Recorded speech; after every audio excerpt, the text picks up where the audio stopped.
नमस्कार, आप देख रहे हैं CWB हिंदी न्यूज।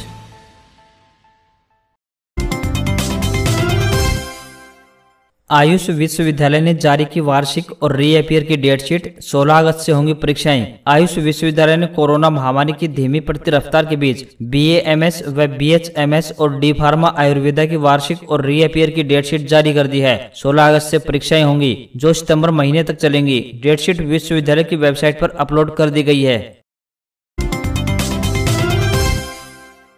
हरियाणा के सेकेंडरी शिक्षा विभाग ने राज्य शिक्षक पुरस्कार 2021 के लिए योग्य शिक्षकों से ऑनलाइन पोर्टल के माध्यम से आवेदन आमंत्रित किए हैं। आगामी 19 जुलाई 2021 से लिंक खोला जा रहा है, जिस पर आवेदन करने की अंतिम तिथि 31 जुलाई 2021 है, जिस पर निर्धारित मापदंड व अन्य विस्तृत जानकारी दी गई है।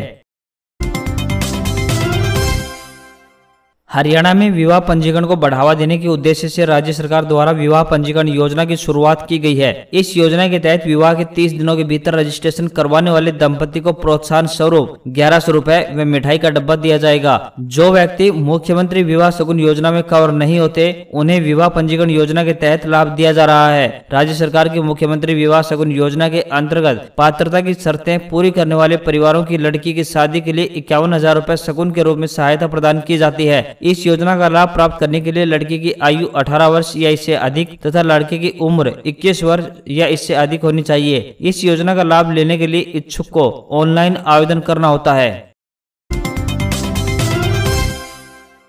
धारूहेड़ा को जाम की समस्या से निजात दिलवाने के लिए करीब 1.25 करोड़ की लागत से 4 किलोमीटर लंबा आउटर बाईपास बनाया जाएगा, जिसके लिए जल्द टेंडर आमंत्रित किए जाएंगे। प्रस्तावित बाईपास कापड़ीवास चौक के पास से सीधे भिवाड़ी रोड मिलेगा, जिससे भिवाड़ी जाने वाले वाहनों के कारण धारूहेड़ा में लगने वाले जाम से छुटकारा मिल जाएगा। केंद्रीय मंत्री राव इंद्रजीत सिंह ने बताया कि पिछले दिनों केंद्रीय मंत्री नितिन गडकरी से मिलकर इस समस्या के बारे में अवगत कराया गया था, जिसके बाद सड़क परिवहन मंत्री ने अधिकारियों को धारूहेड़ा के आउटर बाईपास बनाने की योजना तैयार करने के निर्देश जारी कर दिए हैं। भारतीय सेना में क्लर्क समेत कई पदों पर निकली भर्ती। 12वीं पास करें जल्द आवेदन। रोहतक सेना भर्ती कार्यालय की ओर से भर्ती निदेशक कर्नल रतनदीप खान ने बताया कि झज्जर, रोहतक, सोनीपत और पानीपत जिलों के उम्मीदवारों के लिए वर्ष 2021-22 के लिए सिपाही सामान्य ड्यूटी यानी GD, सिपाही क्लर्क, स्टोर कीपर तकनीकी, सिपाही तकनीकी नर्सिंग सहायक एवं नर्सिंग सहायक वेटनरी के पदों के लिए आगामी 20 अगस्त से 3 सितंबर 2021 तक सेना भर्ती रैली निर्धारित की गई है। कार्यक्रम के अनुसार यदि कोविड-19 की स्थिति इस दौरान सामान्य रहती है तो यह भर्ती रैली रोहतक स्थित राजीव गांधी खेल परिसर में आयोजित की जाएगी। उप मुख्यमंत्री दुष्यंत चौटाला ने की घोषणा, उचाना में बनेगा एक और महिला कॉलेज। अपने विधानसभा क्षेत्र उचाना कला के विकास के लिए प्रदेश के उप मुख्यमंत्री दुष्यंत चौटाला ने कई नई घोषणाएं की हैं। इनमें उचाना में एक और नया महिला कॉलेज, एक रूरल इंजीनियरिंग कॉलेज बनाने समेत क्षेत्र के औद्योगिक, नहरी, ग्रामीण सड़क विकास आदि से संबंधित कई बड़ी घोषणाएं शामिल हैं। ये सभी घोषणाएं उन्होंने पंचकुला स्थित PWB रेस्ट हाउस में आयोजित उचाना हल्के की एक बैठक के दौरान की। करीब 5 घंटे चली इस मैराथन बैठक के दौरान डिप्टी CM ने उचाना हल्के से पहुंचे एक व्यक्ति से रूबरू होते हुए उनकी समस्याओं को सुना और उनका समाधान भी किया। महर्षि दयानंद विश्वविद्यालय की फरवरी-मार्च 2021 में आयोजित BA प्रथम, द्वितीय, तृतीय, 5वें, 6ठे सेमेस्टर वर्ष रीअपियर की परीक्षाओं के UMC केसों की सुनवाई 17 जुलाई 2021 को प्रातः 10 बजे से दोपहर 2:30 बजे तक, BTech तीसरे, 5वें, 7वें सेमेस्टर वर्ष व रीअपियर की परीक्षाओं के UMC केसों की सुनवाई 19 जुलाई 2021 को प्रातः 10 बजे से लेकर 2:30 बजे तक परीक्षा नियंत्रक कार्यालय में आयोजित की जाएगी। परीक्षा नियंत्रक डॉक्टर BS सिंधु ने बताया कि संबंधित विद्यार्थी अपने रोल नंबर विश्वविद्यालय वेबसाइट से प्राप्त कर सकते हैं। हरियाणा सरकार के आदेशों के बाद शुक्रवार से सरकारी और गैर सरकारी स्कूलों में 9वीं व 12वीं कक्षा के बच्चों के पहुंचने से स्कूल गुलजार हो उठे। हालांकि पहले दिन बच्चों में 50% ही बुलाए गए थे, मगर इसके बावजूद सरकारी व गैर सरकारी स्कूलों में बच्चों की हाजिरी काफी कम रही। स्कूल स्टाफ द्वारा बच्चों को कोविड नियमों की गाइडलाइन अनुसार प्रवेश दिया गया। खास बात यह रही कि लंबे समय के बाद स्कूलों में पहुंचने पर विद्यार्थियों के चेहरे खुश दिखाई दिए। शुक्रवार को सभी सरकारी व गैर सरकारी स्कूलों में सुबह 9 बजे विद्यार्थी पहुंचना शुरू हो गए थे, जबकि स्कूलों का स्टाफ सुबह 8:30 बजे पहुंच चुका था। मोदी मंत्रिमंडल में विस्तार के बाद अब मनोहर मंत्रिमंडल में होने वाले विस्तार और विभागों के फेरबदल को लेकर चर्चाएं जोरों पर हैं। माना जा रहा है कि मानसून सत्र से पहले यह बदलाव देखे जा सकते हैं। आपको बता दें कि मनोहर लाल पार्ट 1 सरकार में जीटी रोड पर शाहबाद मारकंडा से कृष्णा बेदी व इंद्री से कर्णदेव काम्बोज को राज्य मंत्री, असम से बख्शीश सिंह विर्क को मुख्य संसदीय सचिव, वही अम्बाला से अनिल विज, पानीपत से इसराना से कृष्णलाल पवार और सोनीपत से कविता जैन को कैबिनेट मंत्री बनाया गया था। और मनोहर लाल स्वयं भी जीटी रोड के करनाल से विधानसभा से जीतकर मुख्यमंत्री बने थे। यानी मुख्यमंत्री के अलावा 6 मंत्री केवल जीटी रोड से ही थे। लेकिन मनोहर लाल पार्ट 2 में जीटी रोड के सभी मंत्रियों की अनिल विज को छोड़कर हार हो गई। लेकिन क्या अब जीटी रोड बेल्ट से किसी विधायक को तवज्जो मिलेगी, यह आने वाले वक्त में साफ हो पाएगा।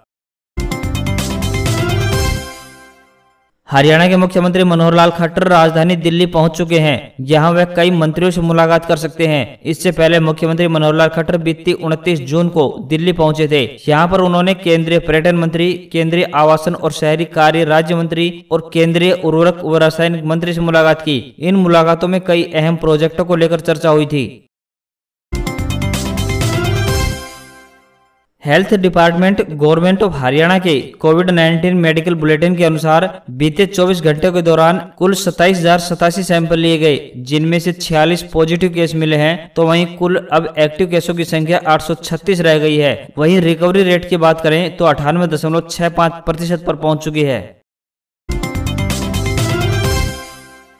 कई राज्यों में आज भी बेटियों को बोझ समझा जाता है। राजस्थान एक ऐसा ही राज्य है जहां आज भी बाल विवाह, कन्या भ्रूण हत्या जैसी कुप्रथा सांस ले रही है। राजस्थान में आज भी बेटियों को शिक्षा का अधिकार नहीं है, इसलिए आज भी कई जिलों में बेटियों के लिए स्कूल नहीं है। लेकिन फिर भी कुछ ऐसे लोग हैं जो सीमित साधन होने के बाद भी अपने सपनों को टूटने नहीं देते हैं। ऐसा ही एक सपना देखा था राजस्थान के हनुमानगढ़ में छोटे से गाँव भैरूसरी की बेटियों ने। भैरूसरी गाँव के किसान सहदेव का परिवार लोगों को प्रेरणा देता है कि बेटियां बोझ नहीं होती हैं। सहदेव एक नहीं बल्कि 5 बेटियों के पिता हैं, लेकिन उनकी परवरिश बेटों की तरह हुई। सहदेव अपनी बेटियों को पढ़ाना चाहते थे, लेकिन उनके गांव में 5वीं कक्षा के बाद स्कूल नहीं था और न ही पिता के पास इतने पैसे थे कि वो अपनी बेटियों को बड़े स्कूलों में पढ़ा सके। लेकिन इतनी मुश्किलों के बाद भी किसान की बेटियों ने हार नहीं मानी। 5 बहनों ने आपस में एक दूसरे की मदद की और घर पर रहकर ही नेट व JRF तक पढ़ाई पूरी की। उनकी मेहनत रंग लाई। आज सहदेव सहारण की 5 बेटियां सरकारी सेवा में हैं। इनमें अभी एक झुंझुनू में बीडीओ है तो एक सरकारी सेवा में है और अभी तीनों बहनों का एक साथ RAS में सिलेक्शन हुआ है। बता दें कि हाल ही में राजस्थान प्रशासनिक सेवा 2018 का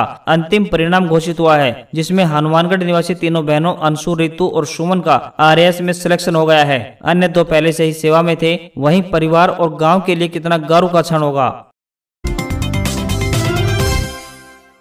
भारतीय पशुपालन निगम लिमिटेड ने फील्ड मैनेजर एंड अदर्स पदों के लिए भर्ती प्रकाशित की है। योग्य व इच्छुक उम्मीदवार जो इन पदों पर आवेदन करना चाहते हैं तथा सभी पात्रता मानदंडों को पूरा करते हैं, उनसे अनुरोध है कि सरकारी रोजगार में आवेदन करने से पहले सारी जानकारियां लें, उसके बाद ही अपनी योग्यता के अनुसार आवेदन करें। शैक्षणिक योग्यता की बात करें तो 10वीं से लेकर बैचलर डिग्री निर्धारित की गई है। आवेदन करने के लिए अंतिम तिथि 14/8/2021 तय की गई है। सिलेक्शन प्रोसेस चयन प्रक्रिया की बात करें तो स्किल टेस्ट, कंप्यूटर आधारित टेस्ट, कंप्यूटर ज्ञान में परफॉर्मेंस के अनुसार इस रोजगार में प्रत्याशी का चयन किया जाएगा। इस रोजगार के लिए आपको आवेदन ऑनलाइन करना होगा।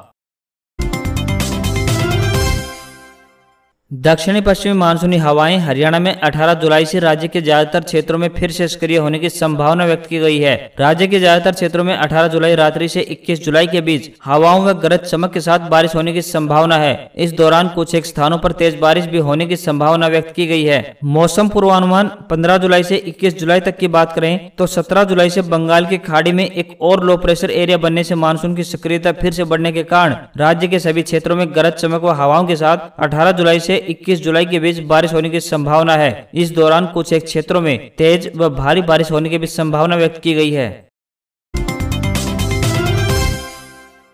पंजाब में कांग्रेस पार्टी की अंदरूनी लड़ाई खत्म होने का नाम नहीं ले रही है। नवजोत सिंह सिद्धू को पंजाब में पार्टी की कमान सौंपने की अटकलों के बीच मुख्यमंत्री कैप्टन अमरिंदर सिंह ने कांग्रेस सुप्रीमो सोनिया गांधी को चेतावनी दे डाली है। कांग्रेस में ऐसा पहली बार हुआ है कि जब किसी सिटिंग सीएम ने इस तरह की चिट्ठी लिखी हो। कैप्टन ने शुक्रवार को सोनिया गांधी को चिट्ठी लिखी और साफ शब्दों में कह दिया है कि पार्टी हाईकमान पंजाब की राजनीति में दखल देने की कोशिश न करे, वरना उससे बहुत बड़ा नुकसान उठाना पड़ सकता है। कैप्टन का इशारा सीधे तौर पर अगले साल होने वाले विधानसभा चुनाव को लेकर है। कैप्टन अमरिंदर सिंह नहीं चाहते हैं कि सिद्धू को पंजाब कांग्रेस का अध्यक्ष बनाया जाए। ऐसे में पंजाब कांग्रेस दो फाड़ होने की कगार पर पहुंच चुकी है।